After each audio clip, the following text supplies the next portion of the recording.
So today's my birthday, and I decided to do a tarot spread for like a prediction for 2021 or the next year or whatever. And I did the interpretation. I wrote it down. I thought I'm gonna put it on my YouTube channel because maybe somebody else needs to hear this message. But this is basically my message. I pulled the cards, but I'm gonna read it like it's your message, just in case maybe this is your message and you need to hear it. But since this is the only video I have loaded to my YouTube and nobody's ever been to my channel, I doubt that happens. But anyway, so I'm going to start here. So in the past, up to the present moment, basically you had a decision to make and you didn't make it. So I got this vision of a person standing on the river, the bank of a river, and fate was calling them to cross the river. And there was a bridge that would make it easy to cross, but the person didn't see the bridge, so they didn't cross. So it was like they were in the energy of being stuck. And the reason why is because you were lying to yourself. So they were saying to themselves that they didn't have it in them, or that they had the strength and the courage to do what needs to be done, but they were telling themselves that it wasn't in you. Like you're telling yourself that you don't have what it takes. So it kept you in a comfort zone for a long time. So fate is still asking you to cross the bridge and go on a journey, and the journey's on the other side of the river, hypothetically, so to speak. So first thing you have to do, if you want to cross the bridge, is you have to admit to yourself that you've been lying to yourself or deceiving yourself, and you haven't been making decisions that are in alignment with your values or that support your higher purpose.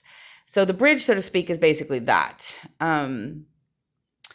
So your focus you need to have discipline and willpower to stay on the path to your higher purpose and admit to yourself that you can actually do this. So fate is asking you to make a commitment to yourself that you can do this. So once you make that commitment to yourself, and you stay focused with willpower and discipline to pursue the journey of your higher purpose, you're going to cross the bridge.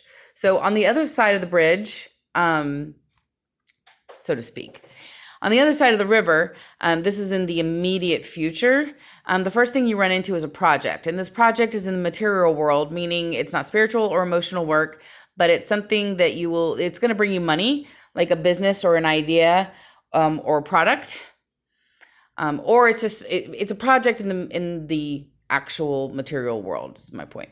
So you need to open your mind and listen to your intuition, and you have to feel your way there. So there will be a driving force behind this that influences the progress of this project. And that is changes, cosmic fuckery, changes that are happening in your responsibilities as far as your role in the people that you take care of. So like, your household people, son, partners, things like that. There's going to be some changes. And this will exhaust you and hinder your progress. But to get through it, you're going to have to let go of control and go with the flow. As some people say, you will have to let go and let God. And it's basically a test to challenge your need for control or your need to be in control of your environment. So progress of the process comes back once you do that. If you do that, the progress will come back. And then you hit another roadblock. So you do well financially in the project, or either that or you come into some money. Either way, you get money. And you put too much emphasis on this. So you have this belief that material wealth equals security, and then this security will bring you fulfillment. And so you make the goal to be financially independent, and you do achieve this. And you do well, and you get a lot of security, but it doesn't fulfill you, and it doesn't bring you satisfaction, and that it doesn't basically have the effect that you thought it would. And this causes a transition to happen. So you have to let go of some baggage and beliefs and behaviors that are holding you back and no longer serving you. This causes a big change, and you start reevaluating your priorities, and what you put your focus in changes. This could alter the project that you've been working on, but not necessarily. It could just be like your life. But even if it doesn't change the project or whatever. It basically it creates a really big change in your life. Previous to this point, you have been working in isolation. You take on everything yourself, like a one-woman shop, and you do succeed, but you're not happy. So basically you're tricking yourself again, like in the beginning when you were standing on the riverbank, telling yourself that you don't have what it takes to cross the river. But this time you're telling yourself that you can do it all yourself, that you don't need anyone else. Until you succeed all by yourself and you realize, I'm not happy. Why am I not happy? So you come to another growth point. This time you're being asked to listen. You're being asked to listen to somebody else's judgment or advice, okay? And this person, it's a male energy. He's going to appear cold and very straightforward. He will have the energy of like an intellectual, but have a lot of power and authority, like a boss. So he will be like kind of an in-charge type energy. And you'll have a choice to collaborate with him.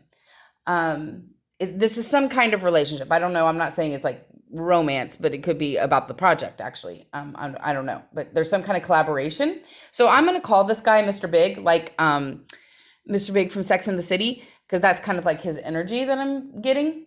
So if you decide to collaborate with Mr. Big, the outcome is amazingly successful. But it's not success in the material sense, because you already achieved that on your own. But it's through this collaboration or relationship or whatever it is with Mr. Big that you succeed in achieving balance, moderation, and patience. And as a result, you let go of control and the need for control, and you let life flow through you. And you get into the flow and get life in order and balance. And this brings you Zen. And that's what actually makes you happy. So basically, you achieve happiness. That's the ending, which is Zen. All right. Hope you like the message.